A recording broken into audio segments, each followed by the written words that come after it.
Alors, au départ, StepIn s'est inspiré de l'américain Shopkick, qui est une application mobile qui permet à l'utilisateur de gagner des cadeaux juste en entrant dans un magasin, sans avoir à dépenser 1 euro.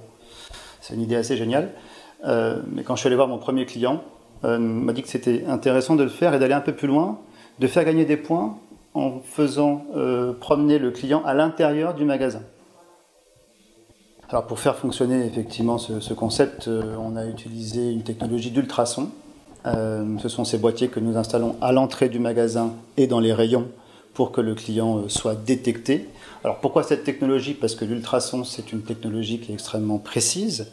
Donc on arrive à détecter la présence d'un utilisateur de l'application mobile au mètre près.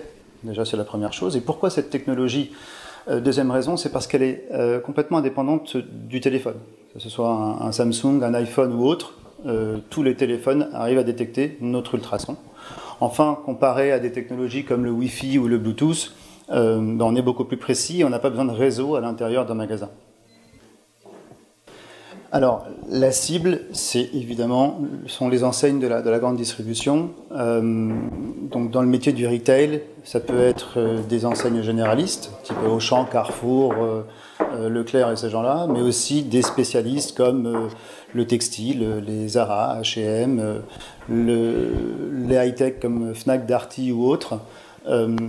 Tant que ce sont des chaînes de magasins, ça reste la cible de StepIn. On ne va pas aborder des indépendants qui ne sont pas encore dans cette logique-là.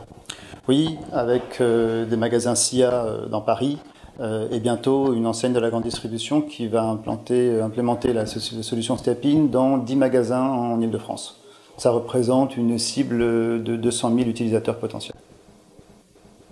Alors, effectivement, on vient de closer notre première levée de fonds, 600 000 € parce que c'est la deuxième phase en fait. La première phase a été autofinancée pendant 1 an pour mettre en place la technologie. Aujourd'hui, ces fonds vont servir évidemment à développer l'aspect commercial, donc la relation B2B pour avoir un maximum de partenaires enseignes chez StepIn et aussi pour communiquer évidemment auprès des utilisateurs finaux sur StepIn.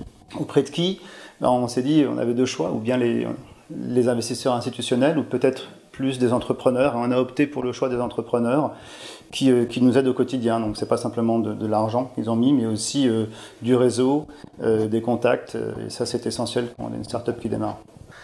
Alors on va pas suivre le schéma classique de dire on se développe d'abord en France et quand ça se passe bien on ira en Europe. On n'a pas le temps. On a un concurrent américain qui s'appelle Shopkick, il faut aller vite. Donc, dès le départ, on s'attaque au marché européen.